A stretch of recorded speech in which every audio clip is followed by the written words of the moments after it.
For all the latest updates, subscribe to News9.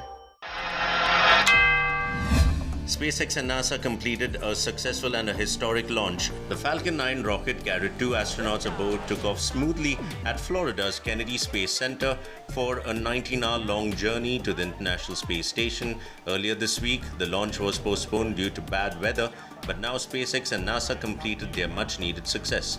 US President Donald Trump and Vice President Mike Pence were present at the grand event. As the US is still struggling to cope up the outbreak of COVID-19, US President Donald Trump and his Democratic rival Joe Biden have been taking jibes at each other over handling of the crisis. At the same time, the two leaders have traded barbs at each other on access to China for US health experts and restrictions on flights from China following the outbreak. Joe Biden said he did not see any effort from Donald Trump to get US officials into China to inspect the initial outbreak. As tensions and protests mount on the death of George Floyd, US President Donald Trump condemned some of the protesters who took to the streets across the United States and raised the prospect deploying violence against the American people for the second time in 2 days.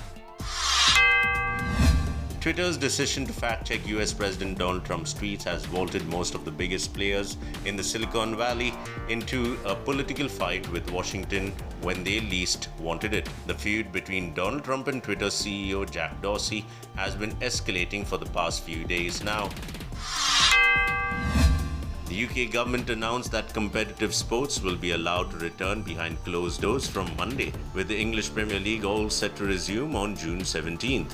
All sporting activities in the UK have been on hold since the lockdown in mid-March following the outbreak of COVID-19. But the decision to ease down restrictions has persuaded the government to give a green signal. Pressure has been mounting on UK Prime Minister Boris Johnson as Chancellor Rishi Sunak will be increasing income tax, national insurance and VAT to help pay off the coronavirus debt. When pressed earlier this week at the Liaison Committee of Senior MPs, Johnson refused to rule out increases of those 3 taxes, even though it was a manifesto commitment not to raise them. Italy and Spain have unveiled to allow supporters back into stadiums to watch their teams play the Italian Serie A and La Liga respectively. The Premier League will be looking at various options to do the same in the next season to start in September later this year.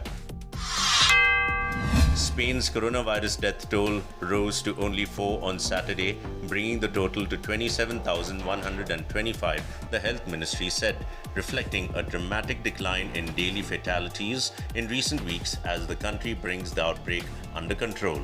Spain at one point was one of the worst affected countries by the pandemic, but it has now started to ease lockdown restrictions. The nephew of Belgium's King Philip, Prince Joachim, tested positive of COVID-19 after he attended a party in Spain. A spokesperson of the royal family in Belgium could not confirm the number of people who attended the party in Spain. The palace confirmed that Prince Joachim traveled to Spain from Belgium on May 24th for an internship and remained there.